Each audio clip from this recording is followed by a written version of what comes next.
anyways, we got married,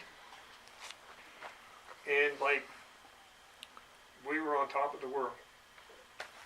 You know, we had everything. She had a restaurant, I had a great job, a good paying job. We had everything we wanted. And you know, we said, how much better can life get? We were planning to go for a trip to Hawaii that January because in line work it's really busy before Christmas to get all this stuff done. Anyways, I was in Falera and I got a trouble call. And, well, Lorraine got up that morning. I had an outage planned that day. Beside the big hall, I had to move that line. And I got up that morning, it was about 6 inches of wet snow and it was terrible. And I said, I'll never get the equipment into the site I need to get to finish this line. So,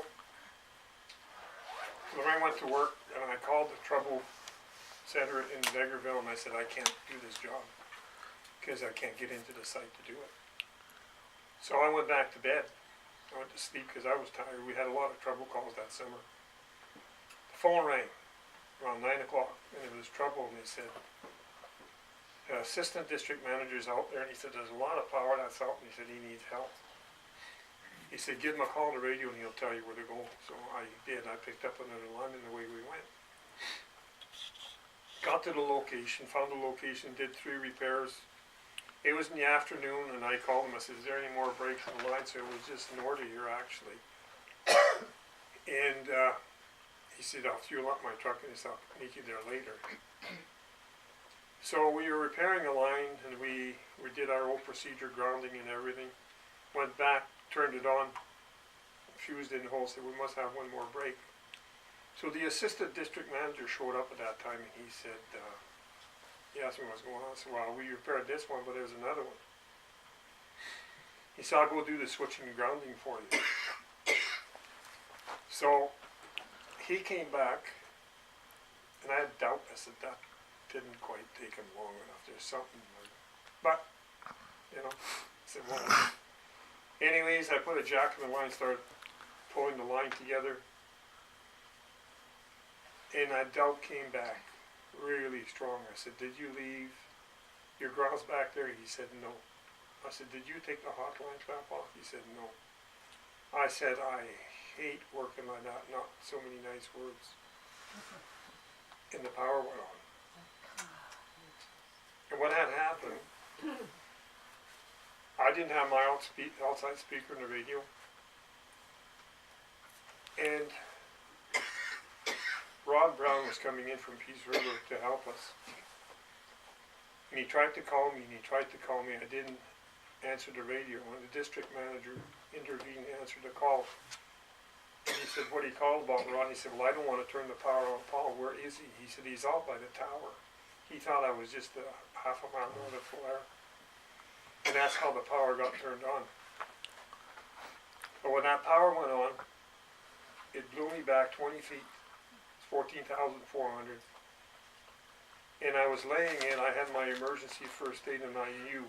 I could feel I had no heartbeat and I wasn't breathing. I said, I'm dead. My pole partner came to this great big guy, Rick, and he just shook the hell out of me and he was hollering, are you all right? Are you all right?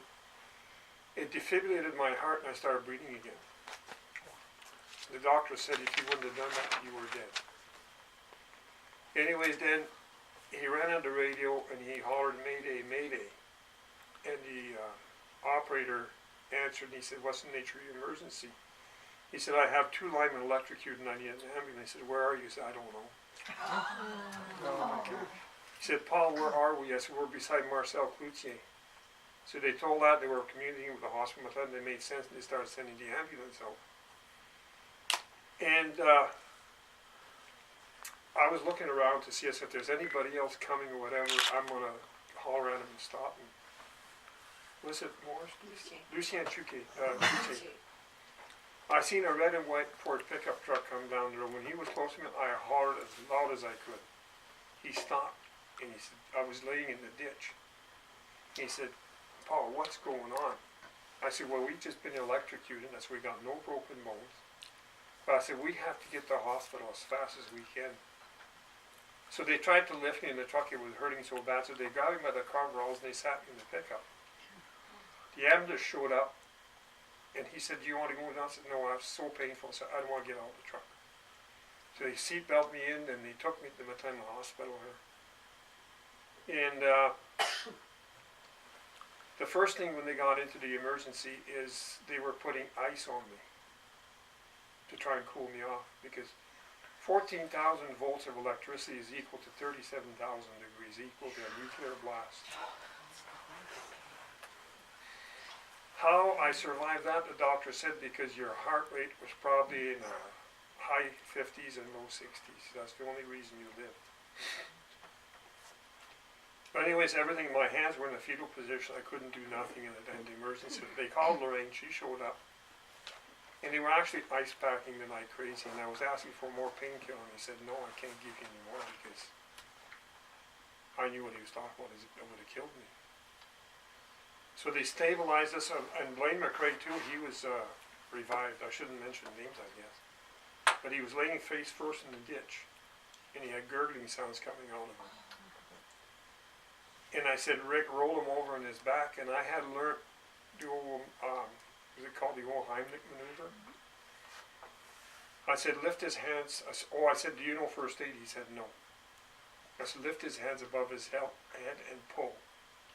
I said, then put his hands on his chest, give 3 big compressions, then punch him in the stomach and the chest 3 times.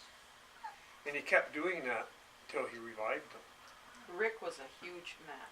There's no 6'4". guy in here as big as Rick was. 6'4", and I said he hit him, and I said, Yeah. Rick, hit harder. And Blaine had a car accident 2 months before that. He had broken ribs. Oh my. Ouch. Oh, it was just brutal. And, you know, you go in such a panic attack. It's post-traumatic stress and you don't know it. I didn't know that. I wasn't diagnosed or anything. But anyways, in the hospital, they got me ready to fly me out to Edmonton. There was a nurse and a doctor, right? Yeah, there was no room for me. So they said, so Lorraine flew behind, Claude Lambert got our plane. But Marilyn Dumont was there, and I'm getting you now. And I was talking to her, and I was telling her what to tell Lorraine, because I didn't think I was going to live. And she said, Paul, close your eyes, try to relax. And I said, Marilyn, I don't want to close my eyes, I don't want to die. Anyways, we landed in Edmonton, and that's when everything blacked out and went out. Thank you.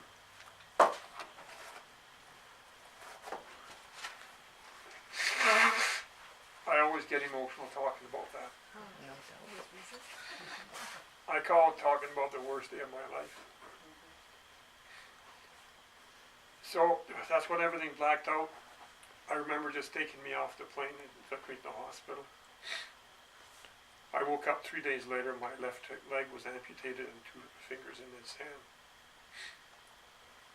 And Lorraine was there talking about it, because the doctor said start talking about it right away, so he accepts it. And it was about another 2 weeks for my hand. So I said, please try and save my right hand. And they had debrided, taken all the dead flesh. And finally, he told me, he said, that's it, we can't save your hand, it has to come off. I felt really bad, depressed. I was in surgery, and I told the doctor, I said, if I'm going to die anyways at the end of this, why are we doing all these surgeries? Is it just let me go, let me die in peace? He said, no, Paul. I said, you're not going to die, I guarantee you. And he said, look at all the people that love you and visit you. He said, you've got so much support, it's unbelievable.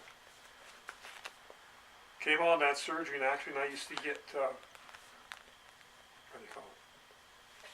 A fever.